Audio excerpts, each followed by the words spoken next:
बयानबाजी और जिस तरह से बॉडी लैंग्वेज है जीतन राम मांझी की, उससे नहीं लग रहा है कि वो किसी माफी के मूड में है या अगर जीतन राम मांझी माफी करेंगे आगे। अगर जीतन राम मांझी चाहते हैं, जीतन राम मांझी ने योजना बना लिया है, जीतन राम मांझी का साजिश अगर साकार हो रहा है कि वो हिंदुओं को छत विछत कर देना चाहते हैं हिंदुस्तान में, अगर वो भारत में हिंदुओं को टुकड़ा टुकड़ा कर देना चाहते हैं अपने अनर्गल बयानों से, तो सुन लीजिए, 100 बार गाली देंगे तो ये जीभ 100 बार कटेगा। ये वापस होने वाला तब नहीं है। बिना शर्त माफी मांगना ही पड़ेगा, तभी बात बनेगी। अगर मांझी जी, गजेंद्र झा आपको चैलेंज करता है, सुनिए मेरी बात, अगर आप चाहते हैं हिंदुस्तान में हिंदू एकता बनी रहे या हिंदुस्तान हिंदुओं के रहने लायक रहे, सनातन धर्म बचा रहे, तो आइए आप बिना शर्त माफ़ी मांग लीजिए, मैं बिना शर्त आपको गले लगा लूँगा। दोनों मिल के इस देश को आगे बढ़ाएंगे, इस हिंदू राष्ट्र को दोनों मिल के मजबूत करेंगे। वो माफ़ी मांग लेंगे तो मैं गले से लगा लूँगा, माफ़ी की क्या बात है। और कई तरह से आपके सब प्रश्न आ रहे थे, आपने यह विवादित बयान क्यों नहीं दिया, तो मैं ये बताने के लिए आज आया था कि इस बयान को, मेरे इस ऐलान को, मेरे इस आह्वान को विवादित आप लोगों ने बताया। गजेंद्र झा के नज़र में ये बयान विवादित नहीं है, पहली बात। दूसरी बात, आप लोगों के माध्यम से ही मुझे पता चला कि मांझी जी ने मुझे भोज पे आमंत्रित दिया है, उसका जवाब देना था। वो सवाल मेरा है कि भोज पर आमंत्रित दिया है उन्होंने पंडितों को, ब्राह्मणों को, लेकिन कंडीशन भी उसमें अप्लाई है कि जो ब्राह्मण मदिरा पान करता हो, मांसाहार का सेवन करता हो, क्राइटेरिया पे नापेंगे। अब ये तो वही बात हो गई, खाना खिलाएंगे लेकिन देखिए दाल में नमक नहीं होना चाहिए, खाना खिलाएंगे सब्जी में मसाला नहीं होना चाहिए। ये क्या होता है?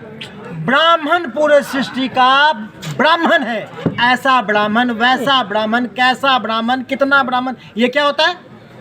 तुम कौन होते हो ये तय करने वाले कि ब्राह्मण कैसा होगा? ये शास्त्र तय करेगा। ब्राह्मण कैसा होगा इसका सर्टिफिकेट मांझी जी आप दीजिएगा। आपसे ब्राह्मणों को कैरेक्टर सर्टिफिकेट लेने की जरूरत नहीं है। ब्राह्मण श्रेष्ठ थे, ये सनातन धर्म ने माना है, ब्राह्मण श्रेष्ठ हैं, ब्राह्मण श्रेष्ठ रहेंगे, इसीलिए उनका सवाल ही फिजूल है, दिमाग ठिकाने उनका नहीं रहता है। भाई क्या क्या बोलते हैं अपने भी नहीं पूछते हैं। ये बताइए कि आप जाएंगे? अगर मैंने कहा अभी कि अगर मांझी जी ने जैसा कहा कि मैंने गलती माफ़ी मांगा है, कैसा माफ़ी मांगा? माफ़ी मांगते वक्त भी आपने ऐसा वैसा करते हुए कह दिया कि ऐसा रहेगा तो 100 गाली देंगे, 200 गाली देंगे। ये क्या होता है? ट्वीट किया था, अगर उन्होंने ट्वीट किया था, अगर मांझी जी खुले मंच से आके और कहें कि मैं माफ़ी मांगता हूँ, लेकिन माफ़ी का मतलब क्या? माफ़ी का मतलब समर्पण, क्षमा मांगना, क्षमा याचना का अर्थ होता है समर्पण करना, चाहे वो अपने अभिमान का हो, अपने गलती के लिए हो, अपने प्रायश्चित के लिए हो, जिसके लिए, लेकिन समर्पण, और समर्पण में कोई शर्त नहीं होता। एक और सवाल, समर्पण बिना शर्त के होना चाहिए। तो माफ़ी अगर बिना शर्त मांगेंगे तो गजेंद्र झा जाएगा, तो जीभ नहीं काटेंगे।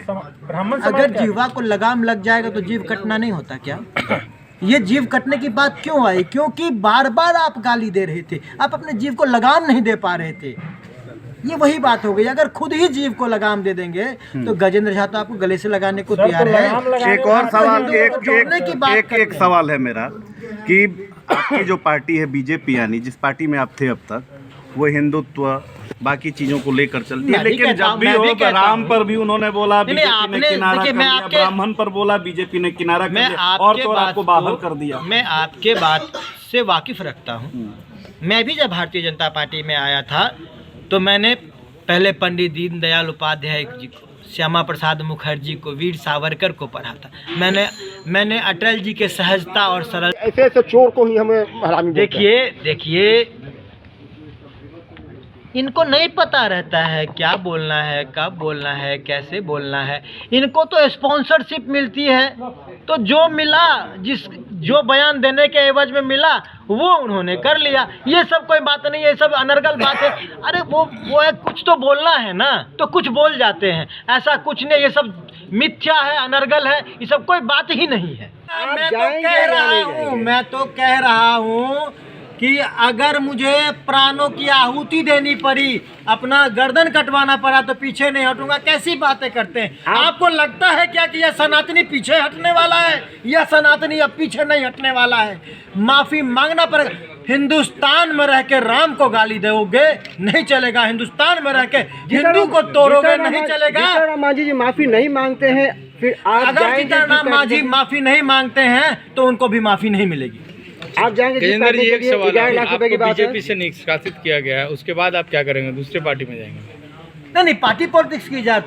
जिसे राम का आशीर्वाद मिल गया हो, जो राम के भजन में लग गया हो, जो हिंदू को जगाने का अलग हब जगा रहा हो, जो ब्राह्मणों को मजबूत कर रहा, जो अपनी कुल और मर्यादा के स्वाभिमान को बचाने में लग गया हो, अब उसे पार्टी पॉलिटिक्स से क्या मतलब? सर एक सवाल, कोई मतलब नहीं है। मैं हिंदुओं को जगाने का कार्य करूंगा, इस देश में सनातन धर्म को मजबूत करने का कार्य करूंगा और इस राष्ट्र को अखंड करने का 27 को जो भोज है उसमें आप ब्राह्मणों को रोकेंगे उनके यहाँ नहीं जाने के लिए?